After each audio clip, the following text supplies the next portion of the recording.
பரிசுத்த நாமம் மகிமைப்படுவதாக. இந்த 2வது ஞாயிற்றுக்கிழமையிலே தேவ பிள்ளைகளாகி நீங்கள் ஒருமனப்பட்டு கூடி இந்த ஆலயத்துல ஆண்டவரை ஆராதிக்கிறதுல மிகவும் மகிழ்ச்சி அடைகிறேன். அல்லேலூயா.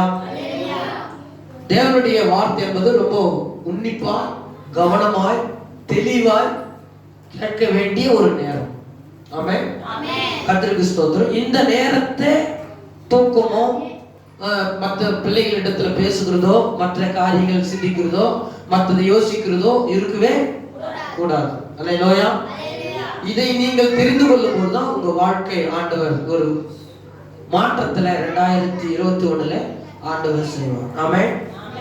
நான் வேலைக்கிழமை அன்று கூட ஸ்தோத்திரம் ஒரு தேவனுடைய வார்த்தை ஆண்டவர் என்னோட கூட பேசினார்.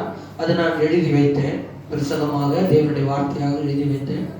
அதை எழுதி வைத்து ஸ்தோத்திரம் எரேமியா புஸ்தகத்துல நான் படிச்சு கொண்டு வரேன். இப்போ எரேமியா புஸ்தகத்தை நான் படிச்சு கொண்டு வரும்போது ஆவியானவர் பேசுறதை நான் எழுதி வைத்தேன். இன்னைக்கு அதிகாலையில 3 மணிக்கு நான் எந்திரிக்கும் போது எந்திரிச்சு நாங்கள் குடும்பமாக ஜெபித்த போது ஜெபித்து முடித்து காலை கடன்கள் எல்லாம் முடித்து விட்டு மறுபடியும் வேதத்தை அண்டை வந்து படித்து கொண்டிருக்கும் போதும் அது பிரசங்கம் பண்ண வேண்டாம், இதை பண்ணுன்னு ஆண்டவர் சொன்னார். அல்லேலூயா. வேண்டாம் எழுதி வச்சுல அது வேண்டாம், இன்றைக்கு நான் கொடுக்கிற இந்த காலையில ஆமென் ஸ்தோத்திரம் கிட்டத்தட்ட சரியா மணி 5:30 மணி இருக்கும். நேற்று நான் வேதத்தை படித்துக் கொண்டிருக்கும் போது ஆண்டவர் இந்த செய்தியை என்னிடத்துல ஸ்தோத்திரம் சொன்னார். அதை உங்களிடத்துல நான் சொல்லும்படியாக ஆவியானவர்களோடு பேசும்படியாக ஆண்டவர் கிருபை செய்வார். அல்லேலூயா. நான் எழுதி வைத்தது வேற, இப்பொழுது எழுதி வைத்திருக்கிறது வேற. அல்லேலூயா. கர்த்தர் நல்லவர். எடுத்தவர்கள் வாசிக்கலாம். எரேமியா எழுதின புத்தகம் 31வது அதிகாரம். எரேமியா 31வது அதிகாரத்தை நாம் திருப்பிக் கொள்ளலாம். அதுல 18வது வசனத்தை நான் வாசிக்கிறேன். நீங்கள் வாசிக்க வேண்டாம். எரேமியா 31:18.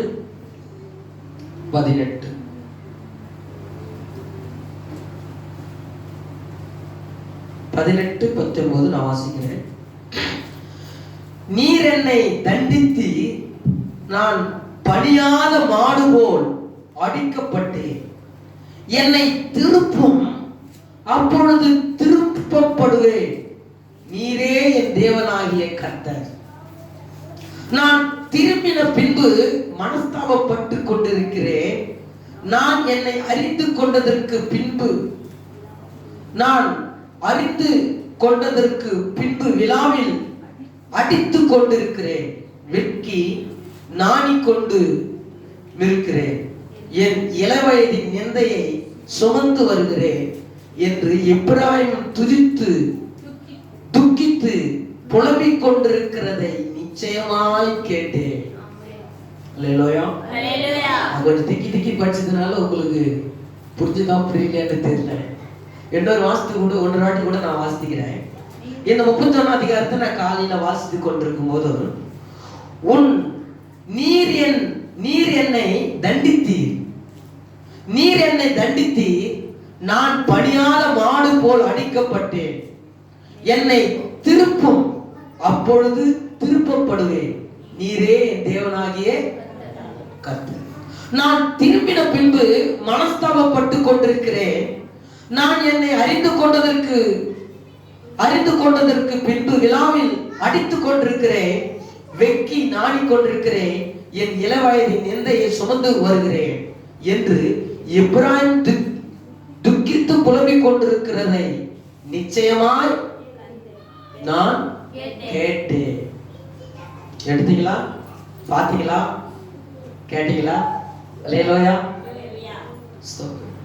இந்த இடத்துல கடைசியில ஒரு வார்த்தை வருது, எப்பிராயீம். என்னது இந்த எப்பிராயீம் அப்படி என்று சொன்னால் இந்த இஸ்ரவேல் மக்களை பார்த்துதான் என்று சொல்றார். இந்த இஸ்ரவேல் மக்களுக்கு இன்னொரு பேர் இருக்குது, எப்பிராயீம். நயீம் சொல்லுங்கம்மா. எப்பிராயீம். அல்லேலூயா. இந்த எப்பிராயீம் என்ற ஒரு பட்டணம் தான் பெத்லகேம். எப்பிராயீம் என்றால் பெத்லகேம். பெத்லகேம் என்றால் தேவனுடைய அப்பம், தேவனுடைய வீடு. ஆமென். எப்ராத்தா எனப்பட்ட பெத்லகேமே அப்படின்னு ஏசாயா தீர்க்கதரிசி இயேசு கிறிஸ்துவுடைய பிறப்பை பத்தி சொல்லுகிறார். அல்லேலூயா. கவனிக்கணுமா? இந்த வசனம் ரொம்ப முக்கியமான வசனம். இந்த எரேமியா தீர்க்கதரிசன புத்தகத்தை நாம் படித்துக் கொண்டிருக்கும் போது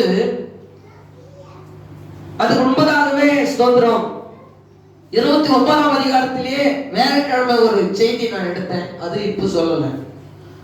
இன்றைக்கு 31ஆம் அதிகாரத்துல ஸ்தோத்திரம் 18வது வசனம் சொல்லப்பட்டிருக்கிறது. நீர் என்னை தண்டித்தி. இந்த எப்ராயிமை ஆண்டவர் என்ன செஞ்சாரா? தண்டித்தார். அல்லேலூயா. தண்டிக்கிறதும் கண்டிக்கிறதும் அவருடைய வேலை. என்னமா சொல்லுங்கம்மா? தண்டிக்கிறதும் கண்டிக்கிறதும் ஏசப்பாவுடைய வேலை. அது நம்ம வேலையே கிடையாது. அவனுக்கு பழிக்கு பழி வாங்கணும். நானு அவன் சொல்லு வாங்கணும். அவர் என்னை இப்படி பண்ணாரே, இவர் என்ன பண்ணாரே, இந்த பிரதர் இப்படி செஞ்சாரே, அந்த சிஸ்டர் இப்படி பேசினாங்களே, இவங்களுக்கு நான் விட மாட்டேன் அப்படின்னு சொல்லி நீங்க பழிக்கு பழி வாங்க கூடாது. ஆமென். அவர்தான் பழிக்கு பழி வாங்குகிறவர் கடவுள். அல்லேலூயா. அவர்தான் கண்டிக்கிறவரும் தண்டிக்கிறவரும் அவர்தான். அல்லேலூயா. ஆண்டவர் சொன்னாரு, எப்ராயிம் இந்த இடத்துல ஜெபம் பண்றாரு. எப்ராயிம் என்கிறதான ஒரு இஸ்ரவேல் மக்கள், ஒரு கூட்டம் தேவனுடைய பிள்ளைகள் இப்படி ஜெபம் பண்றாங்க. நீர் என்னை தண்டித்தி, நான் பணியாத மாடை போல அடிக்கப்பட்டேன். என்ன மாடு? என்ன மாடு? இந்த எப்ராயிம் தன்னை குறித்து சொல்லுது. அந்த தேசம், அந்த தேசத்தில் இருக்கிற மக்கள், அந்த மனிதர்கள், அந்த ஏசப்பாவை அறிந்த அந்த மக்கள், ஏசப்பாவை புரிந்து வைத்திருக்கிற மக்கள் ஏசப்பாவுடைய வார்த்தைக்கு கீழ்ப்படியாததுனால அவங்களை தங்களையே மாடு என்று சொல்லிக் கொள்கிறார்கள். அல்லேலூயா. ஸ்கூல்ல டீச்சருங்க பிள்ளைங்களை பார்த்து மாடு மாடு மாடு அப்படியே கேட்க. அல்லேலூயா. அல்லேலூயா அப்படின்னு சொல்லுவாங்க. என்ன சொல்லியிருக்கிறாங்க? அவன் அப்படி இந்த எப்ராயிம் மக்கள் தன்னை குறித்து என்ன நினைத்துக் கொள்கிறார்கள் என்று சொன்னால், ஒரு ஸ்தோத்திரம் பணியாத மாடு. என்ன மாடு? பணியாத மாடு. பணியாத மாடு. இந்த மாட்டை போல தன்னை வர்ணிக்கிறார்கள். அது உண்மைதான். ஆண்டவர் எப்பெல்லாம் சொல்றாரோ அப்பெல்லாம் அவங்க காது கொடுக்கிறதே கிடையாது. ஆண்டவருடைய வார்த்தைக்கு செவி கொடுக்கிறதே கிடையாது. ஆண்டவருடைய வசனத்துக்கு கீழ்ப்படுகிறதே கிடையாது. கர்த்தருடைய வார்த்தைக்கு அவங்க மதிக்கிறதே போறது கிடையாது. இதனால அவங்களுடைய குணமே ஒரு மாடனுடைய குணம் மாதிரி அவங்களுக்கு ஆயிடுச்சு. அல்லேலூயா. அது என்ன மாடு? என்ன மாடு? பணியாத மாடு.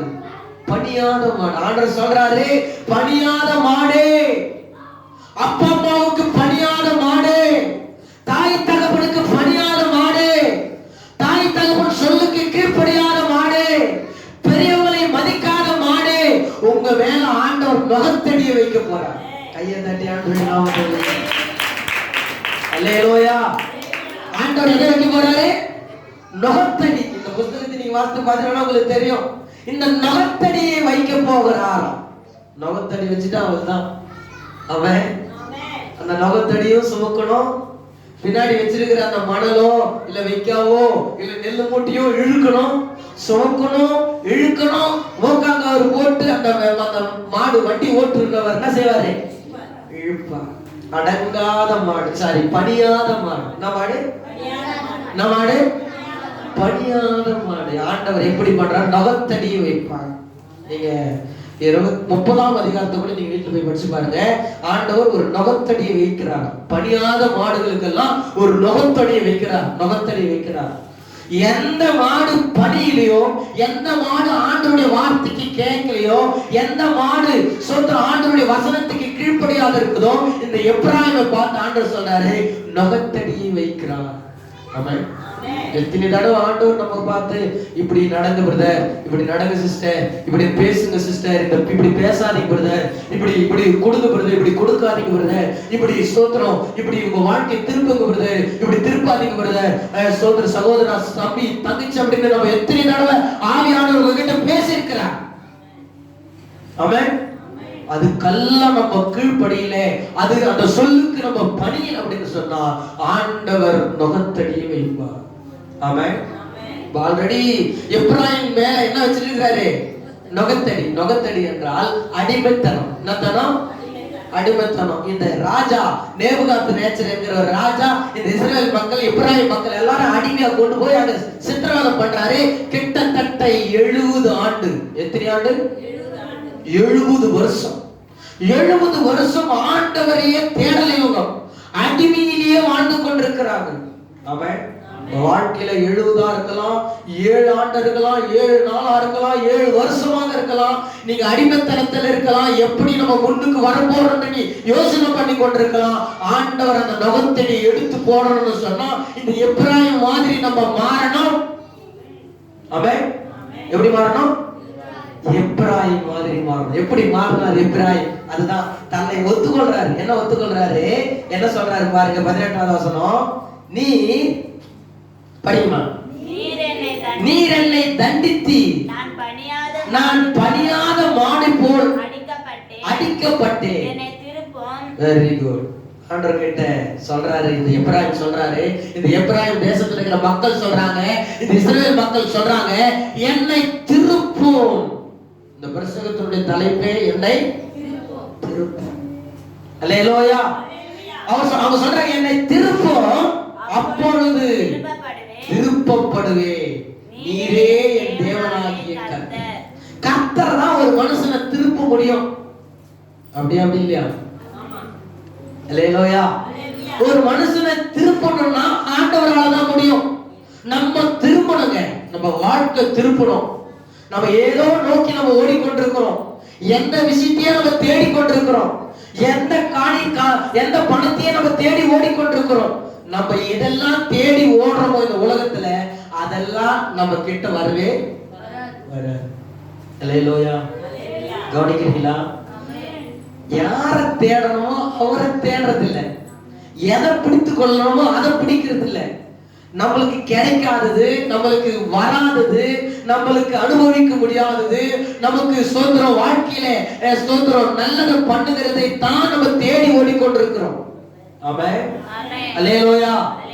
அல்லேலூயா.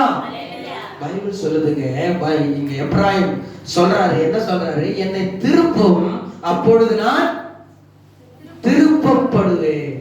ஆண்டவர் திருப்பினா தானே திருப்ப முடியும். அல்லேலூயா. நான் இப்போ நான் தான் இப்போ நான் நின்று இருக்கிறேன். இப்போ எந்த பக்கம் திரும்பி இருக்கிறேன்? உங்களுக்கா நான் திரும்பி இருக்கிறேன்? நம்ம உலகத்துக்கா? இப்போ நான் அந்த பக்கம் திரும்பி இருக்கிறேன். வாசிப்படிக்கா திரும்பி இருக்கிறேன். நான் ஆண்டவர் பக்கம் திரும்பணும்னா அப்படி என்ன செய்யணும்? இப்படி திரும்பணும். ஆமென். அல்லேலூயா. அல்லேலூயா. இதை திருப்ப வைக்கிறவர் யாருன்னா ஆண்டவர் தான். ஆண்டவர் நம்மளை திருப்ப வச்சிட்டாருன்னா நம்ம சுலபமாய் திரும்பிடுவோம். கையை கட்டி ஆண்டவருடைய. அல்லேலூயா. யோபு 5:17 நீங்க வாசித்து பாருங்க. ஓசியா 4:16 நீங்க வாசித்து பாருங்க. சங்கீதம் 80:3 நீங்க வாசித்து பாருங்க. ஒவ்வொருத்தரும் ஒவ்வொரு வசனத்தை எடுத்துங்க. ஒருத்தர் யோபு எடுத்துங்க, ஒருத்தர் ஓசியா எடுத்துங்க, ஒருத்தர் சங்கீதத்தை எடுத்துங்க. யோபு 5:17. இதோ தேவன் தண்டிக்கிற மனுஷன் பாக்கியவான். இதோ தேவன் தண்டிக்கிற மனுஷன் பாக்கியவான். ஆகையால் சர்வ வல்லவருடைய சிட்சையை அற்பமா எண்ணாதீரோ. கவனிச்சிக்கலாம். இந்த இடத்துல எபிராயிம் சொல்றாரு, என்ன சொன்னாரு? நீர் என்னை தண்டித்து. இங்க யோபு சொல்றாரு, என்ன சொல்றாரு? தேவனை தண்டிக்கிற மனுஷன் பாக்கியவான். தேவன் யாரை தண்டிக்கிறானோ அவங்க யாரா? பாக்கியவான். கையை தட்டலாமே. உங்களை ஆண்டவர் தண்டிக்கிறாருன்னா நீங்க பாக்கியவான்ங்க. ஏன்னா நீங்க நரகத்துக்கு போக மாட்டீங்கன்னு அர்த்தம். அல்லேலூயா. கர்த்தர் ஒரு மனுஷனை தண்டிக்கிறாருன்னா அவனை ஆண்டவர் அவருடைய கையில வச்சு பயன்படுத்த போறாருன்னு அர்த்தம். தண்டிக்கல, அவனை அவுத்து விட்டாரு, அவனை அடங்கல, அவன் கட்டுக்கு அடங்கல, அந்த கட்டுக்கு அவன் அந்த கட்டடிக்கு அவன் நிக்கல. கட்டடிக்கு நிக்காத மாடு என்ன பண்ணுவாங்க? கட்டடியில ஒரு மாடு நிக்கவே இல்லை, அண்ணாந்தரம் போடுவாங்க, மூகாங்கயிறு போடுவாங்க. அப்புறம் காலுக்கும் ஒரு கட்டு. எப்படி எப்படி? காலுக்கும் கைத்துக்கூடு போடுவாங்க. காலுக்கும் கைத்துக்கு போடுவாங்க.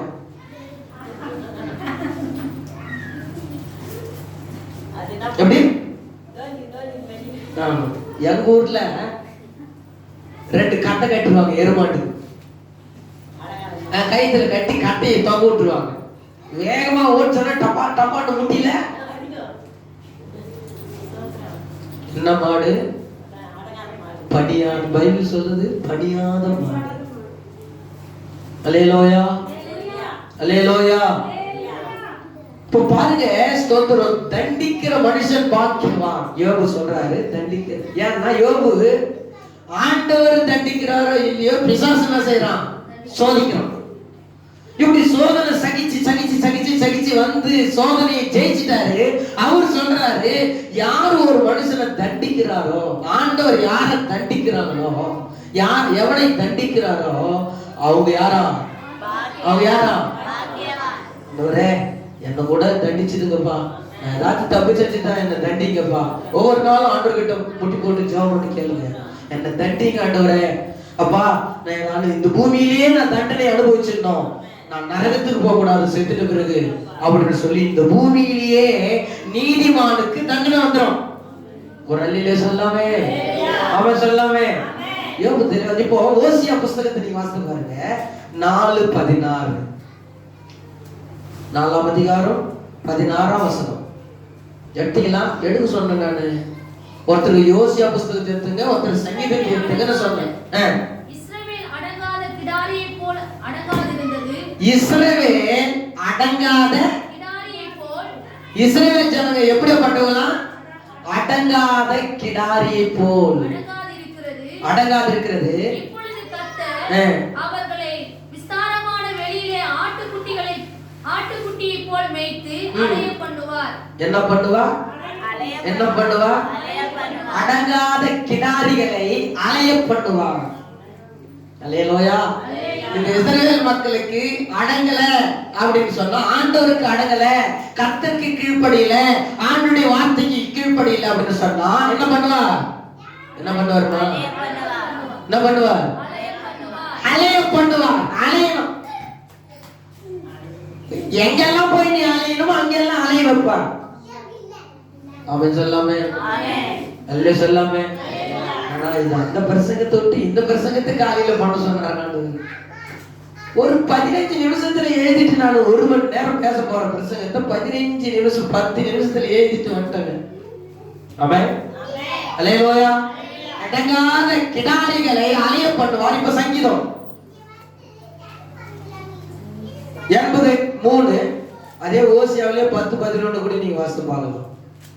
ஓசியா 10:11 கூட வாசிக்கலாம். சங்கீதம் 83 கூட நீங்க வாசிக்கலாம். தேவனே எங்களை திருப்பிக் கொண்டு வாரும். தேவனே எங்களை திருப்பிக் கொண்டு வாரும். உமது முகத்தை பிரகாசிக்க பண்ணும். அப்பொழுது ரட்சிக்கப்படுவோம். அல்லேலூயா, அல்லேலூயா. சங்கீதக்காரர் தாவீது அதான் சொன்னாரு. கவனிங்க, மா ஆண்டவரே எங்களை என்ன செய்யுங்க? திருப்பி கொண்டு வாங்க. நாங்க அடங்காமல், நாங்கள் பணியாமல், நாங்கள் கட்டடிக்கு நிற்காமல் இருக்கிறோம். ஆண்டவரே எங்களை திருப்புங்க, எங்களை திருப்புங்க. திருப்புவாருங்க ஆண்டவர். கண்டிப்பா என்ன செய்வார்? திருப்புவார். உங்க வீட்டுல யாரெல்லாம் ரட்சிக்கப்படலையோ அவங்களை எல்லாம் ஆண்டவர் திருப்புவார். ஆமென். திருப்புகிற நேரம் இந்த ஆண்டுதான். கையை தட்டலாமே. விசுவாசிக்கிறீங்களா இல்லையா? நீங்க தனியா வரல, ஐயோ எங்க வீட்டுக்காரர் வரலையே, ஐயோ எங்களுடைய கணவர் வரலையே, ஐயோ எங்க மனைவி வரலையே, ரஜினி, ஐயோ என்னுடைய புள்ள வரலையே அப்படின்னு யாரெல்லாம் நீங்க சொல்லி புலமைக்கிறீங்களோ அவங்களுக்கு ஆண்டவர் சொல்றாரு, திரும்ப போறாரு. அல்லேலூயா. அடங்காத பணியாத அலைகிற மக்களை கர்த்தர் செய்வார், திரும்ப போறார். ஆமென், சொல்லாமே. ஆண்டவர் சொன்னால் ஆகும், அவர் கட்டளையிட்டா நீங்க பார்க்க போறீங்க. இந்த சோதரம் அடங்கலையே, என் பையன் அடங்கலையே, என்னுடைய மனைவி அடங்கலையே, என்னுடைய கணவர் அடங்கலையே, என்னுடைய சோதரம், என்னுடைய உறவு, என்னுடைய சோதரம், ரத்த பந்தம் அடங்கலையே சொல்லி நீ பொலிமை கொண்டிருக்கிற கர்த்தர் தாமே ஆண்டவர் திரும்ப போறார். ஆமென், அல்லேலூயா. Very good. திரும்பியாச்சு. இப்ப நீங்க என்ன செய்யாச்சு? திரும்பியாச்சு. நீங்க ஆண்டவர் உங்களை திருப்பிட்டார். திருப்பினால தான் இந்த இடத்துல உட்கார்ந்துருக்கீங்க. திருப்பாதவங்க எல்லாம் வரமாட்டாங்க. ஆமென், அதான் நம்ம உண்மை. யாரெல்லாம் திரும்பலையோ, யாரெல்லாம் ஆண்டவர் திருப்பாதுக்கிறாரோ அவங்க எல்லாம் இந்த இடத்துல வரமாட்டாங்க. திருப்பணம் மட்டும்தான் இந்த இடத்துல என்ன செய்ய முடியும், வர முடியும். ஒரு ஆமென் சொல்லாமே கர்த்தருக்கு ஸ்தோத்திரம். இப்ப திருமணவங்க என்ன பண்ண வேண்டும், அதை நான் ஒரு 4 விஷயத்தை நான் சொல்லிட்டு நான் சுருக்கமா முடிக்க விரும்புகிறேன். ஒரு ஆமென் சொல்லாமே. வாழ்க்கையில தன்னை திருப்பிக் கொள்ளுகிறவர்கள், ஏன்னா எதுல தயா திருமணம் திரும்ப நீங்க எடுக்கிறீங்க, எதுல தயா திருமணம் அந்த நாளா திருப்பிடுவோம் அப்படியா என்ன சொல்றாங்க, அல்லேலூயா. திருமணம் எதுல இருந்து திருமணம், பழைய வாழ்க்கையில இருந்து நம்ம என்ன செய்யணும், பழைய சுபாவத்திலிருந்து திருமணம், பழைய எண்ணத்திலிருந்து நம்ம திருமணம், பழைய சேஷ்டையிலிருந்து நம்ம திருமணம். ஆமென் அல்லேலூயா சொல்லாமே. திரும்பும், இதுதான் திரும்புறது. இப்ப நீங்க திரும்பி இருக்கிறீங்க நான் நம்புறேன். ஆமென். திரும்பிட்டீங்களா திரும்பலையா, நம்ம அல்லேலூயா திரும்பிட்டீங்களா இல்லையா, திரும்பியாச்சுன்னா மறுபடியும் பழைய கதவை திருடிக்க கூடாது, பழைய குருடி கதவை திருடின்ற மாதிரியா. அல்லேலூயா. திரும்பிட்டவங்க என்ன பண்ணணும், அதான் 19வது வசனத்தை நம்ம இப்பொழுது வாசிப்போம். 31:19. நான் திரும்பின பின்பு கையை தட்டி ஆண்டவருடைய நாமத்தை மகிமைப்படுத்தலாம். அல்லேலூயா. நான் எப்ராயிம் சொல்றாரு, நான் திரும்பின பின்பு, நான் திருப்பப்பட்ட பிறகு, நான் மனம் திரும்பின பிறகு, நான் ரட்சிக்கப்பட்ட பிறகு, நான் இயேசுவை நம்பின பிறகு நான் என்ன பட்டு கொண்டிருக்கிறேன், மனஸ்தாபப்படணும். தன் பாவத்துக்கு மனஸ்தாபப்படணும், திருடுனதுக்கு மனஸ்தாபப்படணும், பொய் சொன்னதுக்கு மனஸ்தாபப்படணும், கலக வச்சதுக்கு மனஸ்தாபப்படணும், குடும்பத்தை பிரிச்சதுக்கு மனஸ்தாபப்படணும், அந்த சொந்த பணத்தை அநியாயமா வாங்கினதுக்கு மனஸ்தாபப்படணும். ஒவ்வொரு நாளும் நம்ம மனஸ்தாபப்படுகிறவன் தான் மனிதன். மனஸ்தாபப்படணும்னா மனிதனே இல்லை. செய்த தவறுக்கு என்ன செய்யணும், என்ன செய்யணும், மனஸ்தாபப்படணும். ஒரு சொல்லாமே, சத்தமா சொல்லாமே. இந்த எப்ராயிம் திரும்பின உடனே மனஸ்தாபப்படுகிறோம். மனஸ்தாபப்பட்டேன். ஒரு நாள் ரயில்வே ஸ்டேஷன்ல எங்க அப்பாவும் நானும் உட்கார்ந்து இருக்கும் போதும் எங்க அப்பா கிட்ட கேட்டேன், அப்பா உங்களை நான் ரொம்ப அழ வச்சிருக்கிறேன். அல்லேலூயா. நான் வேளாண் கல்லூரி முடிச்சிட்டு உடனே நான் எங்க அப்பா எனக்கு ஒரு சோதரம் ஒரு சவரம் நகை எடுத்து வந்து போட்டோடனே எனக்கு வானப்பா அப்படின்ட்டேன். அந்த நேரத்துல எங்க அப்பா பைபிள் காலேஜ் முடிச்சு, நான் பைபிள் காலேஜ் முடிச்சு கிராஜுவேஷன் முடிச்சிட்டு பிறகு ரயில்வே ஸ்டேஷன்ல நானும் எங்க அப்பா உட்கார்ந்து இருக்கும் போதும் எங்க அப்பாவை நான் என்னெல்லாம் கஷ்டப்படுத்தினோம் அதெல்லாம் என்னுடைய நினைவுல வந்து, எங்க அப்பாவை நான் எவ்வளவு கஷ்டப்படுத்தினோ அதெல்லாம் என் நினைவுல வந்தது. என்ன ஒரு சின்ன சாதா ஒரு குட்டி சைக்கிள் வாங்கி கொடுக்கலன்னு எங்க அப்பாவை அலைய வச்சேன் பாரு. நான் கால் கொஞ்சம் எங்க அப்பாவுக்கு ஓணும், அந்த ஓணத்திலேயே கை காலெல்லாம் நடந்து என்ன சொன்ன பயமுறுத்தணும். நான் எங்க அப்பா பயமுறுத்தணும், செத்துறேன் நான். அது வந்து ஒரு கிணறு, அந்த கிணத்துல போய் என்ன செஞ்சுறேன், செத்து போடுறேன், சைக்கிள வாங்கி கொடுக்க மாட்டேங்கிறேன் அப்படின்னு சொல்லி அந்த கிணறு ஒரு 2 கிலோமீட்டர் இருக்கும், அவ்வளவு தொலைவு கையிலேயே ஏறிலேயே நடந்துப்பான். எங்க அப்பா நான் போய் நம்பி நானா போய் சொல்லிட்டு தான் போறேன், நானா செத்து போறேன்னு சொல்லிட்டு சாக மாட்டான். அது கவனி வச்சுங்க. அப்போ போறேன் அப்பாவை அலைய வைக்கணும் அப்படின்னு சொல்லி அப்படியே அலைய வச்சுக்கிட்டே வர்றேன். அந்த மைண்ட் 2023 எனக்கு ஞாபகம் வந்தது. ஆமென். நான் 7வது படிக்கும் போதும் செய்த அந்த தவறு, நான் 7வது படிக்கும் போதும் எங்க அப்பாவை அலைய வச்ச அந்த அலைச்சல், நான் 7வது படிக்கும் போது எங்க அப்பாவை கண்ணீர் வெடிக்க வச்ச அந்த கண்ணீர், அந்த 2003 நான் வேதாம கல்லூரி முடிச்சு கிராஜுவேஷன் முடிச்சு எங்க அப்பாவை ரயில்ல சோதரம் பொன்னேரிக்கு ஏத்தும் போதும் ஸ்டேஷன் உட்காந்துக்கினேன், அப்பா நான் உங்களை ரொம்ப அழ வச்சுட்டு இருக்கிறேன் சொல்லி எனக்கு நானே அப்படியே அழறேன். எனக்கு தானா அழ மட்டும் இருக்குது. எனக்கு எங்க அப்பா பார்த்து நானே தானே அழறேன். நான் உங்களுக்கு என்ன செஞ்சுட்டு இருக்கிறேன், அழ வச்சுட்டு இருக்கிறேன்ப்பா, நிறைய நான் உங்களை ரொம்ப ஓட வச்சுட்டு இருக்கிறேன்ப்பா, நான் ரொம்ப உங்களை துக்கப்படுத்தி இருக்கிறேன்ப்பா அப்படின்னு சொல்லி எங்க அப்பாவை சோதரம் பார்த்து அழுதுகினே சொல்றேன். ஆமென். இதுதாங்க மனஸ்தாபம். ஆமென். அல்லேலூயா. வாழ்க்கையில நீங்க யாரையாச்சும் அழ வச்சிருந்தீங்கன்னா தயவு செய்து மனஸ்தாபப்படுங்க. ஆமென். வருத்தப்படுங்க. அந்த வருத்தப்பட்டு ஜெபம் பண்ணுங்க, ஆண்டவர்கிட்ட ஒப்பு கொடுங்க. அப்பதாங்க உங்க ஜெபத்துக்கு ஆண்டவர் பதில் கொடுப்பார். கையை தட்டி ஆண்டவர் அல்லேலூயா, அல்லேலூயா. இந்த எப்ராயிம் என்ன செய்யறாங்கன்னு சொன்னா மனஸ்தாபப்படுறாங்க. என்ன பண்றாங்க? 2 வருஷத்தை மட்டும் நீங்க வாசித்து பாருங்களா, உங்களுக்கு தெரியும். ஸ்தோத்திரம்.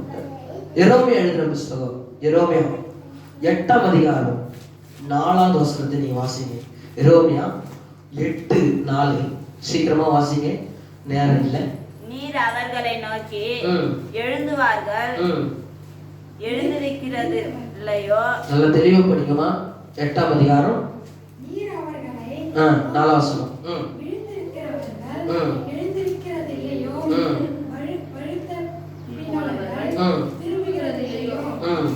ஆனாலும் எருசலேமிலாகிய இந்த ஜனம் என்றைக்கும் வழி தப்புகிறது என்ன? கபடத்தை உறுதியாய் பிடித்திருக்கிறார்கள், திரும்ப மாட்டோம் என்கிறார்கள். கவனிக்கணுமா? இந்த வசனத்துக்கு ரொம்ப கவனிக்கணும். 4வது வசனத்தை படிக்கிறேன் நானு. நீ அவர்களை நோக்கி விழுந்தவர்கள் எந்திரிக்கிறது இல்லையோ, வழி தப்பி போனவர்கள் திரும்புகிறது இல்லையோ, ஆனாலும் எருசலேமராகிய இந்த ஜனம் என்றைக்கும் வழி தப்பி போகிறது என்ன? கபடத்தை உறுதியாய் பிடித்திருக்கிறார்கள், திரும்ப மாட்டோம் என்கிறார்கள். நான் கவனித்து கேட்டேன், அவர்கள் யதார்த்தம் பேசவில்லை. என்ன செய்தேன் என்று சொல்லி நான் பொல்லாப்பி நிமித்தம் மனஸ்தாபப்படுகிற ஒருவனும் இல்லை. யுத்தத்துக்குள் பாய்கிற குதிரை போல அவரவர் வேகமாய்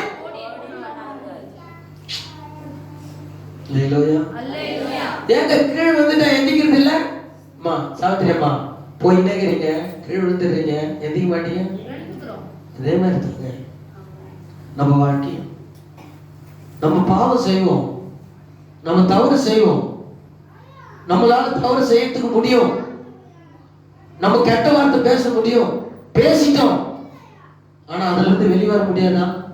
அதான் ஆண்டவர் சொல்றாரு, விழுந்தவங்க எந்திக்கிறது இல்லையா, காணாம போயிட்டவங்க கிடைக்கிறது இல்லையா? அந்த மாதிரி நீங்க என்ன செய்யுங்க? திரும்புங்க. அந்த மாதிரி என்ன செய்யுங்க? என்ன செய்யுங்க? அதான் இந்த இடத்துல ஆண்டவர் சொல்றாரு.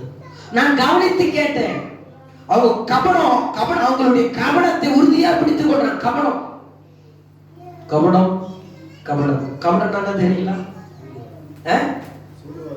சூதுவாதம். கையை தட்டி விருதர்கள் கை தட்டுங்க. அவன் பொருள் நாசமாகட்டான், நம்மளுக்கு என்ன? எப்படி அவன் தான் நாசமாகுது, நம்மளுக்கு என்ன? அவன் கையில தான் நாசமாகுது, நம்மளுக்கு என்ன? அவன் துணி தான் நாசமாகுது, நம்ம அதை எடுத்து போடணும். கொடியிலிருந்து ஒரு துணி உயுது, நம்ம எடுத்து போடணும். அவன் மாடு தானே முட்டின்னு சாகும் போது நம்ம பிடிச்சி கட்டணும். அவன் பொண்ணு போய் விழும்போது நம்ம அதை தடுத்து நிறுத்தணும். பிரதர் சொன்ன மாதிரி சூதுவாது, கபடம், கபடத்தை பிடித்துக் கொள்ளுகிற மக்கள்.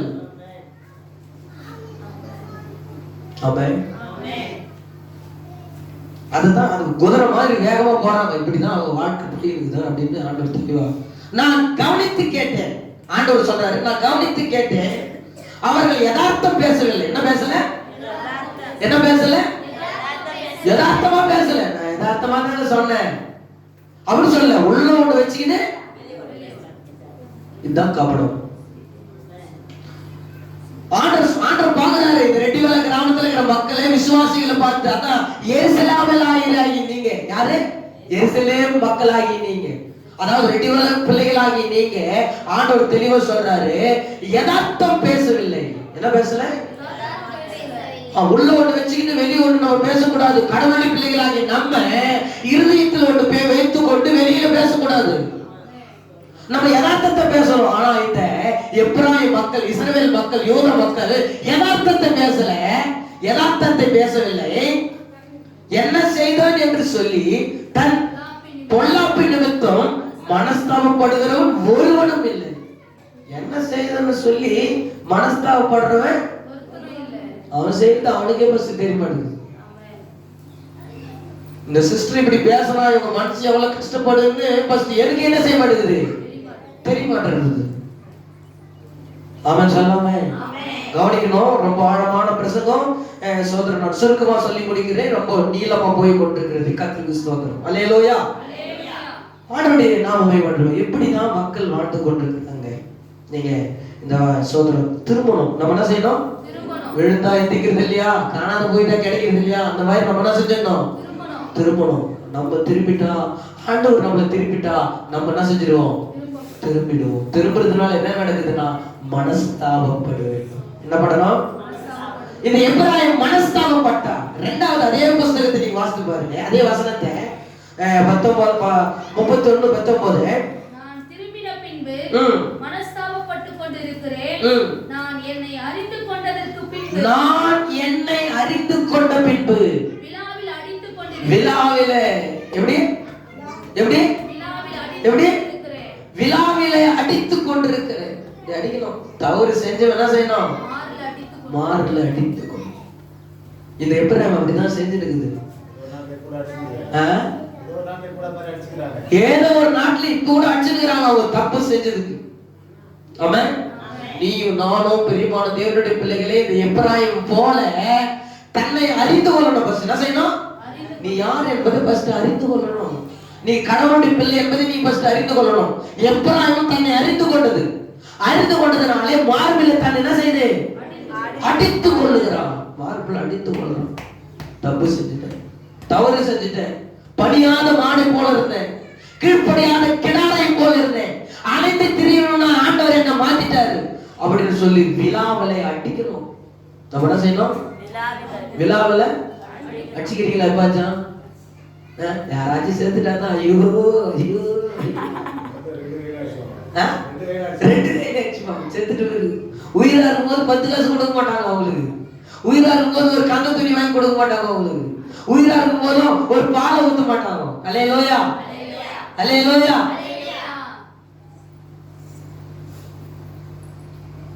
பாஸ்டர் ஆகிறார் அந்தோனி. காலங்கள் கடந்து போனதை பாட்டு பாடாதுல்ல, அவர் ஒரு பாட்டு பாடிக்கிறார் ரட்சிக்கப்படாத முன்னாடி. உசுறு போற நேரத்துல ஊத்த மாட்டான் பாலை, காலை நீட்டி படுத்து போட்டா எவ்வளவு பெரிய பாலை. அந்த மாதிரி தான் இன்னைக்கு இந்த மக்கள் வாழ்ந்து கொண்டு இருக்கிறான். அவர் ரட்சிக்கப்படாத முன்னாடி பாடின பாட்டு அது. அந்தோனி, கானா அந்தோனி.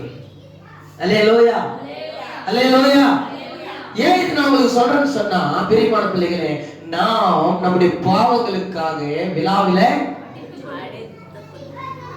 ஒரு ஆயக்காரன் ஜெபம் பண்ணும்படியாக வர்றார், ஒரு பரியாசக்காரன் ஜெபம் பண்ணும்படியாக வர்றார். 2 பேரும் தேவாலயத்துல ஜெபம் பண்ணத்து வராங்க.